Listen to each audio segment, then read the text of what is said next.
കോൺഗ്രസ് യുഡിഎഫിനെ ശിഥിലമാക്കുന്നു എന്ന അതൃപ്തിയുമായി ലീഗ് നേതൃത്വം എത്തിയിരിക്കുകയാണ്. കോൺഗ്രസിലെ തർക്കങ്ങളും ഭിന്നതകളും യുഡിഎഫിന്റെ കെട്ടുറപ്പിനെ ബാധിക്കുമെന്ന് ലീഗിന്റെ വിലയിരുത്തൽ വരുന്നു. കോൺഗ്രസ് നേതാക്കൾക്കിടയിലെ തമ്മിലടിയും അഭിപ്രായ ഭിന്നതയും യുഡിഎഫിനെ ശിഥിലമാക്കിയെന്ന് മുസ്ലിം ലീഗ് നേതൃത്വത്തിൽ വിമർശനമുയർന്നു. പ്രശ്നങ്ങൾ പരിഹരിക്കുന്നതിൽ കോൺഗ്രസ് നേതൃത്വം തുടരുന്ന അലംഭാവം തെരഞ്ഞെടുപ്പിൽ തിരിച്ചടിയാകുമെന്ന് നേതാക്കൾ തന്നെ തുറന്നടിച്ചു.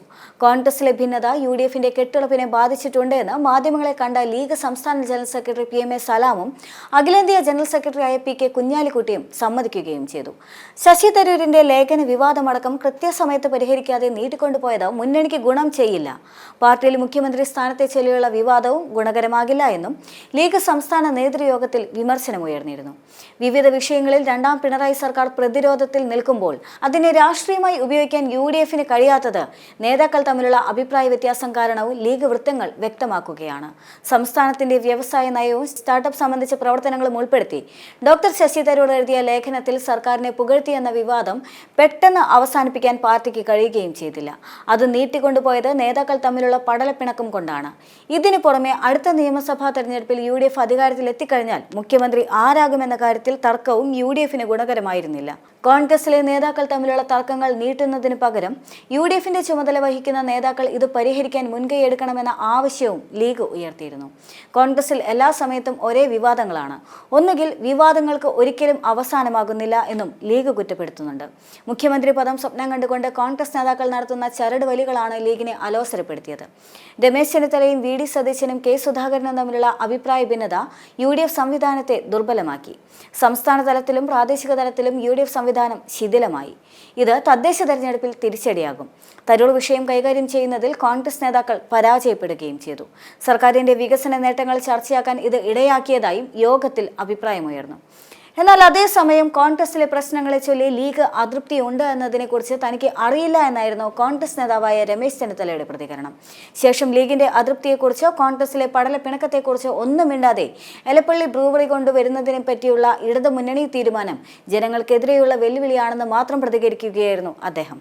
കഴിഞ്ഞ കുറച്ച് നാളുകളായി കോൺഗ്രസിനകത്ത് കനത്ത ഭിന്നിപ്പ് തുടരുന്ന സാഹചര്യത്തിലാണ് ലീഗ് എതിർപ്പുമായി രംഗത്ത് വരുന്നത്.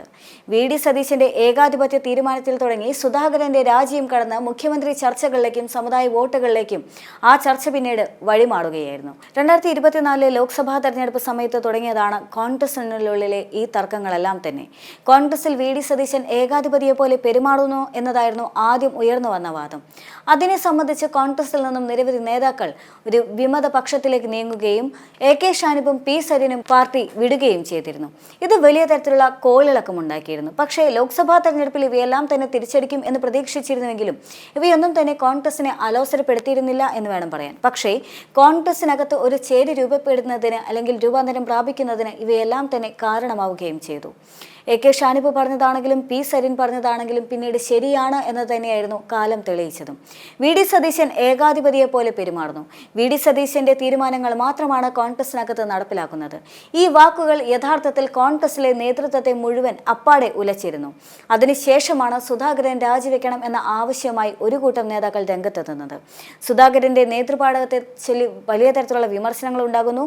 K സുധാകരനെ സംബന്ധിച്ച ആരോഗ്യ പ്രശ്നങ്ങൾ ഒട്ടനവധിയാണ്. അതുകൊണ്ട് തന്നെ അദ്ദേഹം ആ സ്ഥാനത്ത് തുടരാൻ യോഗ്യനല്ല എന്നുള്ള തരത്തിലുള്ള വാദങ്ങൾ വരികയും എല്ലാം ചെയ്ത സാഹചര്യത്തിൽ സുധാകരനെ അനുകൂലിച്ചുകൊണ്ടായിരുന്നു ആദ്യം നേതാക്കളെല്ലാം തന്നെ രംഗത്തെത്തിയത്. കേവലം നേതാക്കൾ മാത്രമല്ല, പല പ്രമുഖ മുതിർന്ന നേതാക്കളും സുധാകരന് വേണ്ടി സംസാരിക്കാൻ രംഗത്തെത്തി എന്നതാണ് കോൺഗ്രസിനകത്തെ ചേരിപ്പോര് രൂക്ഷമായി തുടങ്ങി എന്ന സൂചന നൽകിയത്. അതിനുശേഷം മുഖ്യമന്ത്രി സ്ഥാനത്തിന് വേണ്ടിയുള്ള ചർച്ചയായിരുന്നു പിന്നീട്.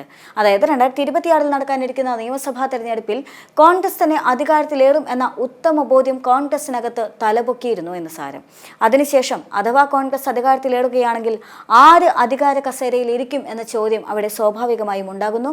ശേഷം രമേശ് ചെന്നിത്തലയാണെങ്കിലും ശശി തരൂരാണെങ്കിലും KC വേണുഗോപാൽ ആണെങ്കിലും VD സതീശനാണെങ്കിലും K സുധാകരനാണെങ്കിലും K മുരളീധരനാണെങ്കിലും രംഗത്ത് വരുന്ന സാഹചര്യം ഉണ്ടാകുന്നു. പരസ്പരം ചെളിവാരി എറിഞ്ഞുകൊണ്ടുള്ള നേതാക്കളുടെ ഈ കടന്നുവരവ് വീണ്ടും കോൺഗ്രസിലെ പോര് രൂക്ഷമാക്കുകയായിരുന്നു.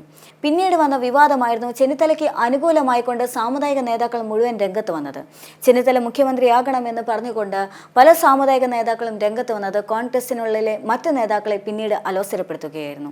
NSSന്റെ പിന്തുണയാണെങ്കിലും SNDPയുടെ പിന്തുണയാണെങ്കിലും സമസ്തയുടെ പിന്തുണയാണെങ്കിലും എല്ലാം തന്നെ രമേശ് ചെന്നിത്തലയ്ക്ക് അനുകൂലം എന്ന ഖ്യാതി വരുത്താനായിട്ട് ചെന്നിത്തലയ്ക്ക് സാധിച്ചു എന്നതാണ്. ഇത്തരത്തിലുണ്ടായ ചില നീക്കുപോക്കുകളെല്ലാം തന്നെ കോൺഗ്രസിനകത്ത് പടലപ്പിണക്കം വീണ്ടും വീണ്ടും രൂക്ഷമാക്കുകയായിരുന്നു.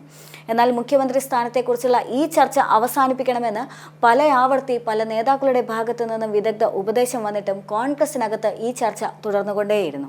ഇതും വലിയ തരത്തിലുള്ള ഭിന്നിപ്പിലേക്കും പടലപ്പിണക്കങ്ങളെല്ലാം തന്നെ ജനങ്ങൾക്ക് മുന്നിലേക്ക് വിളിച്ചോതി എന്ന് പറയാതെ വയ്യ. അതിനുശേഷം ഈ വിവാദങ്ങളെല്ലാം തന്നെ ഒന്ന് ആടിത്തണുക്കുന്ന സാഹചര്യത്തിലാണ് ശശി തരൂരിന്റെ ലേഖനമിറങ്ങുന്നത്. ശശി തരൂരിന്റെ ലേഖനമിറങ്ങുന്ന സാഹചര്യത്തിൽ സംസ്ഥാന സർക്കാരിന്റെ വികസന നേട്ടങ്ങൾക്കെതിരെ വലിയ തരത്തിലുള്ള പടവാൾ ഉയർത്തുന്ന കോൺഗ്രസിന് ശശി തരൂരിന്റെ ലേഖനം ഒരർത്ഥത്തിൽ വലിയ തിരിച്ചടിയായി. ശശി തരൂർ കേരള സർക്കാരിന്റെ എല്ലാ നേട്ടങ്ങളെക്കുറിച്ച് പ്രകീർത്തിക്കുമ്പോഴും കോൺഗ്രസിന് അത് ഏൽപ്പിച്ച പ്രഹരം അതിഭീകരം തന്നെയായിരുന്നു. അതുകൊണ്ട് തന്നെയാണ് ശശി തരൂരിനെതിരെ സംസ്ഥാന നേതൃത്വം മുഴുവൻ രംഗത്ത് വന്നത്. പിന്നീട് ശശി തരൂരിനെ രാഹുൽ ഗാന്ധി വിളിച്ച് കൂടിക്കാഴ്ചയ്ക്ക് ശ്രമിച്ചെങ്കിലും ശശി തരൂർ വീണ്ടും പറയുന്നത് താൻ സംസാരിക്കുന്നത് ഡാറ്റകൾ വെച്ചുകൊണ്ടാണ്. ആ ഡാറ്റകളൊന്നും തന്നെ CPMന്റെ ഡാറ്റകളല്ല, അതെല്ലാം ഓതറൈസ്ഡ് ഡാറ്റകളാണ് എന്നായിരുന്നു ശശി തരൂരിന്റെ പ്രതികരണം. ഇത്തരത്തിൽ വിവാദങ്ങളെല്ലാം തന്നെ ഒന്നിനു മുകളിൽ ഒന്നായി തലപൊക്കുന്ന സാഹചര്യത്തിലാണ് ഇപ്പോൾ ലീഗ് നേതൃത്വം UDFൽ ഇതൊരു ഭിന്നതയ്ക്കുള്ള സാധ്യത ഒരുക്കാനുള്ള സാധ്യതയുണ്ട് എന്ന് പറഞ്ഞുകൊണ്ട് രംഗത്തെത്തുന്നത്. കാരണം കോൺഗ്രസിനുള്ളിലെ ഈ തർക്കങ്ങളെല്ലാം തന്നെ ഒരർത്ഥത്തിൽ ജനങ്ങളിലേക്ക് എത്തിക്കഴിഞ്ഞു. ജനങ്ങളെ സംബന്ധിച്ച് കോൺഗ്രസിനകത്ത് വലിയ തരത്തിലുള്ള തർക്കങ്ങൾ നിലനിൽക്കുന്നുണ്ട് എന്നും വലിയ തരത്തിലുള്ള പടലപ്പിണക്കങ്ങളുണ്ട് എന്നും വലിയ തരത്തിലുള്ള ഭിന്നത രൂക്ഷമാണ് എന്നെല്ലാം തന്നെ നിലപാടിലേക്ക് ജനങ്ങൾ എത്തിക്കഴിഞ്ഞു. ഇത് സ്വാഭാവികമായും ഈ വർഷം നടക്കാനിരിക്കുന്ന തദ്ദേശ തെരഞ്ഞെടുപ്പിനെ ബാധിക്കും. തദ്ദേശ തെരഞ്ഞെടുപ്പിനെ ഇത് ബാധിച്ചു കഴിഞ്ഞാൽ സ്വാഭാവികമായും നിയമസഭാ തെരഞ്ഞെടുപ്പിലും അതിന്റെ വലിയ പ്രതിഫലനമുണ്ടാകും. അതുകൊണ്ട് തന്നെയാണ് ലീഗ് നേതൃത്വം ഇപ്പോൾ തന്നെ വളരെ രൂക്ഷമായ ഭാഷയിൽ കോൺഗ്രസിനെ എതിർത്തുകൊണ്ട് കോൺഗ്രസിലെ പ്രശ്നങ്ങളെ ചൂണ്ടിക്കാണിച്ചുകൊണ്ട് രംഗത്ത് വന്നിരിക്കുന്നത്.